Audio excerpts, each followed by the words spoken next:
So, something interesting for you today. So I'm actually going to be baking a cake.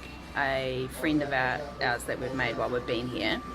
It's like a family friend, and it's her birthday.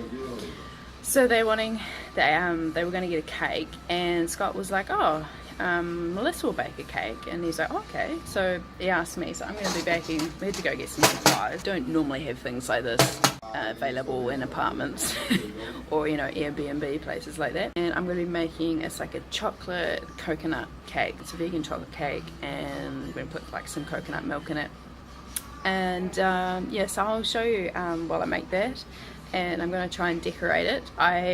They're actually French. They're not vegan. We don't even have to tell them that it's a vegan cake. But I just said, look, I'm only going to bake a cake that can make it vegan. And I said, that's all good.